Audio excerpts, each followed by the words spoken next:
जय श्री कृष्णा।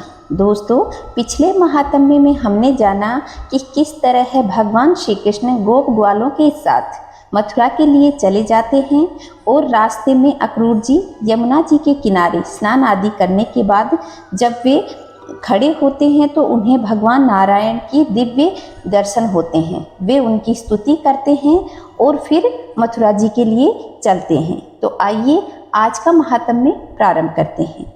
अगर आपने चैनल को सब्सक्राइब नहीं किया है तो चैनल को सब्सक्राइब करके पास की बेल आइकन को दबाएं और कमेंट में जय श्री नारायण अवश्य लिखिएगा। आइए प्रारंभ करते हैं श्रीमद् भागवत का ये पावन महात्म्य। श्री सुखदेव जी कहते हैं, परीक्षित, अक्रूर जी इस प्रकार स्तुति कर रहे थे। उन्हें भगवान श्री कृष्ण ने जल में ही अपने दिव्य दर्शन कराए और फिर उसे छिपा लिया। ठीक वैसे ही जैसे कोई नट अभिनय में कोई रूप दिखाकर फिर भी उसे पर्दे के ओट में छिपा लेता है। जब अक्रूर जी ने देखा कि भगवान का दिव्य रूप अंतर्धान हो गया है, तब वे जल से बाहर निकल आए और फिर जल्दी जल्दी सारे आवश्यक कर्म समाप्त करके रथ पर चले गए। उस समय वे बहुत ही विस्मित हो रहे थे। भगवान श्री कृष्ण ने उनसे पूछा, चाचा जी, आपने पृथ्वी, आकाश या जल में कोई अद्भुत वस्तु देखी है क्या?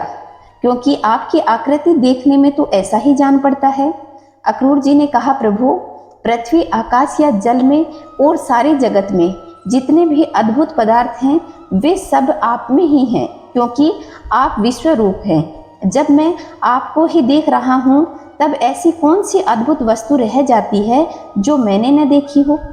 भगवान, जितनी भी अद्भुत वस्तुएं हैं वे पृथ्वी में हो या जल में अथवा आकाश में, सब की सब जिनमें हैं उन्हें आप में ही देख रहा हूँ।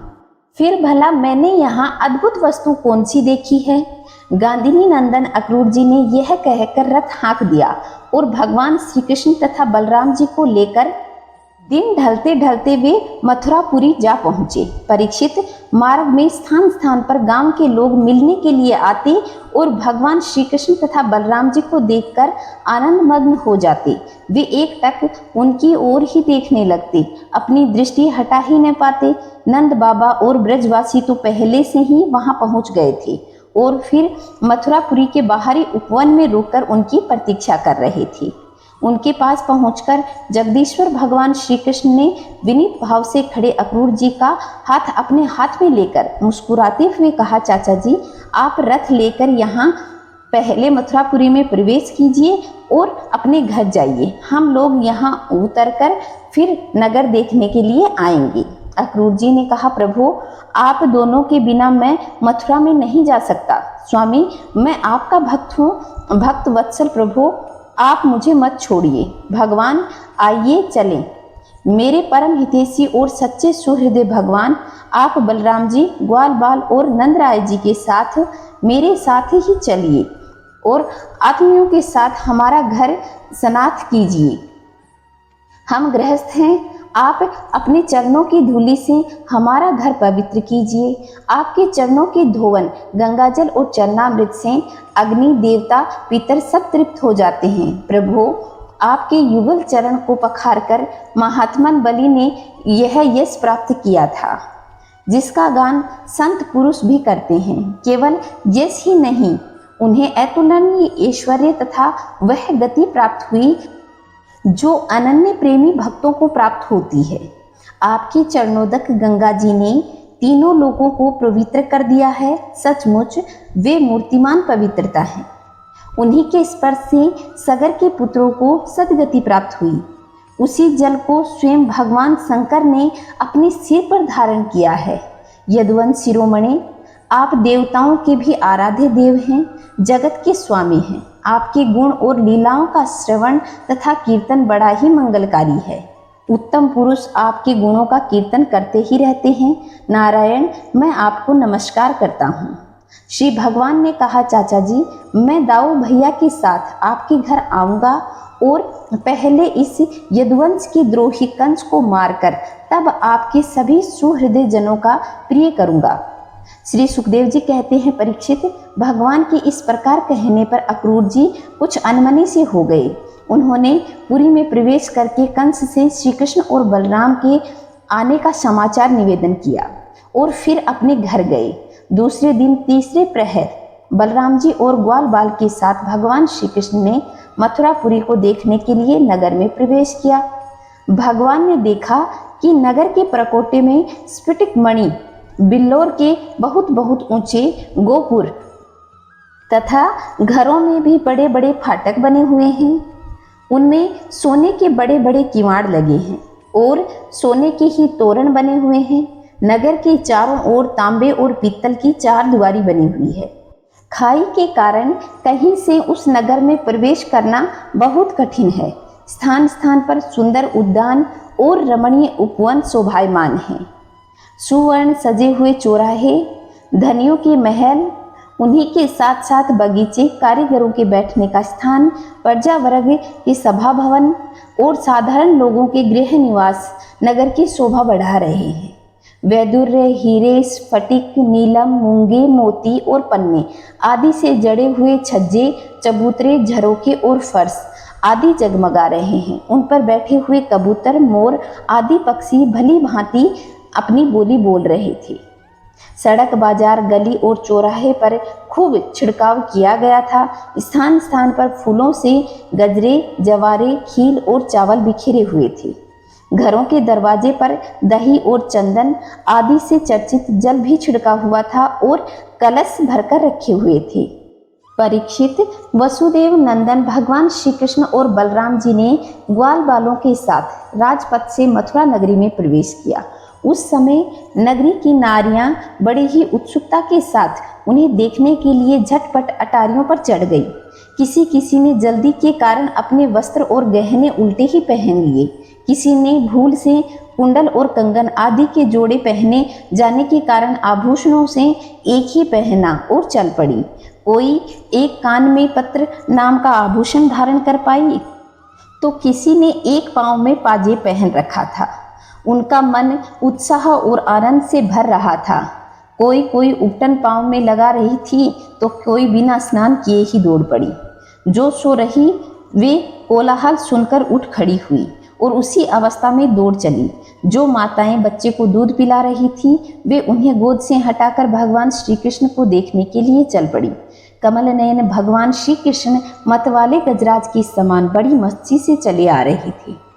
उन्होंने लक्ष्मी को भी आनंदित करने वाले अपने श्याम सुंदर विग्रह से नगर की नारियां और नगर के निवासियों को बहुत ही आनंदित किया और अपनी विलासपूर्ण प्रगल्भ हंसी तथा प्रेम भरी चितवन से उनके मन को चुरा लिया। मथुरा की स्त्रियां बहुत दिनों से भगवान श्री कृष्ण की अद्भुत लीलाएं सुनती आ रही थी। उनके चित्त चिरकाल से श्री कृष्ण के लिए चंचल और व्याकुल हो रहे थे। आज उन्होंने उन्हें देखा। भगवान श्री कृष्ण ने भी अपनी प्रेम भरी चितवन और मंद मुस्कान की सुधा से सींचकर उनका सम्मान किया। परीक्षित, उन स्त्रियों ने नेत्रों के द्वारा भगवान को अपने हृदय में ले जाकर उनके आनंदमय स्वरूप का आलिंगन किया। उनका शरीर पुलकित हो गया और बहुत दिनों की विरह व्याधि शांत हो गई। मथुरा की नारियां अपने अपने महलों की अटारियों पर चढ़कर बलराम और श्री कृष्ण पर पुष्पों की वर्षा करने लगी। उस समय उन स्त्रियों के मुख कमल प्रेम की आवेग से खिल रहे थे। ब्राह्मण, क्षत्रिय और वैश्यों ने स्थान स्थान पर दही, अक्षत, जल से भरे पात्र, फूलों के हार, चंदन और भेंट की सामग्रियों से आनंद मग्न होकर भगवान श्री कृष्ण और बलराम जी की पूजा की। भगवान को देखकर सभी पूर्ववासी आपस में कहने लगी, धन्य है, धन्य है। गोपियों ने ऐसी कौन सी महान तपस्या की है जिसके कारण वे मनुष्य मात्र को परमानंद देने वाले इन दोनों मनोहर किशोरों को देखती रहती हैं। इस समय भगवान श्री कृष्ण ने देखा कि एक धोबी जो कपड़े रंगने का काम करता था उनकी ओर आ रहा था। भगवान श्री कृष्ण ने उससे धुले हुए उत्तम उत्तम कपड़े मांगे। भगवान ने कहा, भाई तुम हमें ऐसे वस्त्र दो जो हमारे शरीर में पूरे पूरे आ जाए। वास्तव में हम लोग उन वस्त्रों के अधिकारी हैं। इसमें संदेह नहीं है कि तुम हम लोगों को वस्त्र दे दोगे तो तुम्हारा परम कल्याण होगा। परीक्षित, भगवान सर्वत्र परिपूर्ण हैं, सब कुछ उन्हीं का ही है। फिर भी उन्होंने इस प्रकार मांगने की लीला की, परंतु वह मूर्ख राजा कंस का सेवक होने के कारण मतवाला हो रहा था। भगवान की वस्तु भगवान को देना तो दूर, उसने क्रोध में भरकर आक्षेप करते हुए कहा, तुम लोग रहते हो सदा पहाड़ों और जंगलों में, क्या वहां ऐसे वस्त्र बनते हैं? पहनते हो तुम लोग, बहुत उदंड हो गए हो, तभी तो ऐसी बढ़ बढ़कर बातें करते हो। अब तुम्हें राजा का धन लूटने की इच्छा हुई है। अरे मूर्खो, जाओ, भाग जाओ। यदि कुछ दिनों और जीने की इच्छा है तो फिर इस तरह मत मांगना। राज कर्मचारी तुम्हारे जैसे उच्छृंखलों को कैद कर लेते हैं, मार डालते हैं और जो कुछ उनके पास होता है वह सब छीन लेते हैं। जब वह धोबी इस प्रकार बहुत कुछ कहकर बक बक कर कर और आगे बढ़ने लगा, तब भगवान श्री कृष्ण ने तनिक कुपित होकर उसे एक तमाचा जमाया और उसका सिर धड़ाम से धड़ से नीचे जा गिरा। यह देखकर उस धोबी के अधीन काम करने वाले सब के सब कपड़े के गट्ठर वहीं छोड़कर इधर उधर भाग गए। भगवान ने उन वस्त्रों को ले लिया। भगवान श्री कृष्ण और बलराम जी मनमाने वस्त्र पहन लिए तथा बचे हुए वस्त्रों से बहुत से साथी संबंधी ग्वाल बालों को भी दे दिए। बहुत से कपड़े वहीं जमीन पर छोड़कर चल दिए। भगवान श्री कृष्ण और बलराम जब कुछ आगे बढ़े तो उन्हें एक दर्जी मिला। भगवान का अनुपम सौंदर्य देखकर उसे बड़ी प्रसन्नता हुई। उसने उस रंग बिरंगे सुंदर वस्त्रों को उनके शरीर पर ऐसे ढंग से सजा दिया कि सब ठीक ठीक फब गए। भगवान श्री कृष्ण उस दर्जी पर बहुत प्रसन्न हुए। उन्होंने उसे इस लोक में भरपूर धन संपत्ति, बल, ऐश्वर्य, अपनी स्मृति और दूर तक देखने सुनने आदि की इंद्रिय संबंधी शक्तियां दे दी और मृत्यु के बाद के लिए अपना सारोप्य मोक्ष भी दे दिया। इसके बाद भगवान श्री कृष्ण सुदामा माली के घर गए। दोनों भाइयों के देखते ही सुदामा उठ खड़ा हुआ और पृथ्वी पर सिर रखकर उन्हें प्रणाम किया। फिर उनको आसन पर बिठाकर उनके पांव पखारे, हाथ धुलवाए। तदंतर ग्वाल बाल सहित उनकी सबकी फूलों के साथ स्वागत और आव भगत की।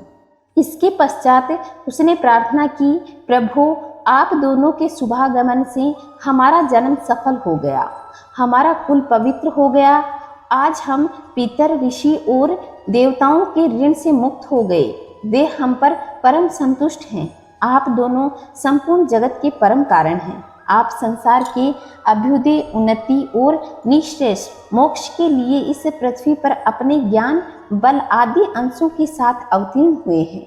यद्यपि आप प्रेम करने वालों से ही प्रेम करते हैं, भजन करने वालों को ही भजते हैं, फिर भी आपकी दृष्टि में विषमता नहीं है, क्योंकि आप सारे जगत की परम सुहृदय आत्मा हैं। आप समस्त प्राणियों और पदार्थों में समरूप में स्थित हैं। मैं सदा आपका दास हूँ। आप दोनों मुझे आज्ञा दीजिए कि मैं आप लोगों के लिए क्या सेवा कर सकूं।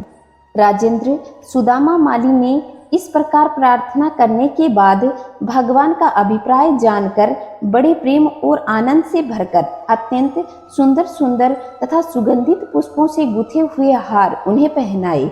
जब ग्वाल बाल और बलराम जी के साथ भगवान श्री कृष्ण उन सुंदर सुंदर मालाओं से अलंकृत हो चुके, तब उन वरदायक प्रभु ने प्रसन्न होकर विनीत और शरणागत सुदामा को श्रेष्ठ वर दिया। सुदामा माली ने उनसे यह वर मांगा कि प्रभु आप ही समस्त प्राणियों की आत्मा हैं। सर्वस्वरूप आपके चरणों में मेरी अविचल भक्ति हो।